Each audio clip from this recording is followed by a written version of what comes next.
राज्यसभा सांसद राघव चड्ढा ने अपने और अन्य सांसदों के आप छोड़कर भाजपा में शामिल होने पर कहा, कुछ लोग मेरे इस फैसले के पीछे क्या कारण है उस बारे में पूछ रहे हैं। मैं अपने करियर को बनाने के लिए नहीं बल्कि करियर छोड़कर राजनीति में आया था। आप अब उन लोगों के हाथों में फंसकर रह गई है जो कि अपने निजी फायदे के लिए काम कर रहे हैं। हम कुल 7 सांसदों ने फैसला लिया था कि हम इस राजनीतिक दल को छोड़ दें। मैं आप सभी की समस्याओं को और अधिक मेहनत के साथ उठाऊंगा और उसके निवारण पर भी काम कर पाऊंगा।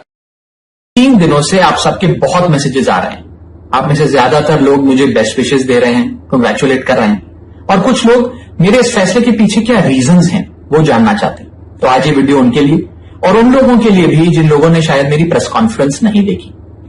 दोस्तों, पॉलिटिक्स में आने से पहले मैं एक प्रैक्टिसिंग चार्टर्ड अकाउंटेंट था। मेरे सामने एक बेहतरीन करियर था, लेकिन मैं उस करियर को छोड़कर पॉलिटिक्स में आया। अपने करियर को बनाने के लिए पॉलिटिक्स में नहीं आया और एक पॉलिटिकल पार्टी का फाउंडिंग मेंबर बना, जिस पार्टी को मैंने अपने प्राइम यूथ के 15 साल दिए, अपने खून पसीने से, बहुत मेहनत से इस पार्टी को सींचा। लेकिन आज ये पार्टी वो पुरानी वाली पार्टी नहीं रही। इस पार्टी में आज एक टॉक्सिक वर्क एनवायरनमेंट है।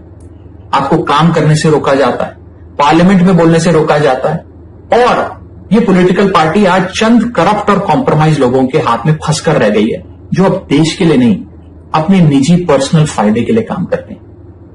पिछले कुछ सालों से मैं ये फील कर रहा था that perhaps I am the right man but in the wrong party, और इसी के चलते मेरे सामने सिर्फ 3 ऑप्शंस थे। पहला ऑप्शन कि मैं पॉलिटिक्स ही छोड़ दूं, दूसरा ऑप्शन कि मैं इसी पार्टी में रहूं और चीजें ठीक करने की कोशिश करूं, जो कि हुआ नहीं, और तीसरा ऑप्शन कि मैं अपनी एनर्जी और एक्सपीरियंस लेकर पॉजिटिव पॉलिटिक्स करूं, एक और प्लेटफॉर्म के साथ, एक और पॉलिटिकल पार्टी के साथ जुड़कर सकारात्मक राजनीति कर।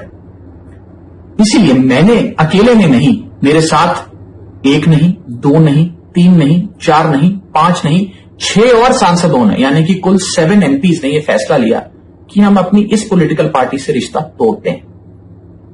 1 आदमी गलत हो सकता है, 2 आदमी गलत हो सकते हैं, लेकिन 7 लोग गलत नहीं हो सकते। और वो अनगिनत लोग जो एजुकेटेड एरुडाइट लोग थे, जो इस पॉलिटिकल पार्टी के सपने के साथ जुड़े थे, वो तमाम लोग जो इस पार्टी को छोड़ के चले गए, क्या वो सारे गलत हो सकते हैं?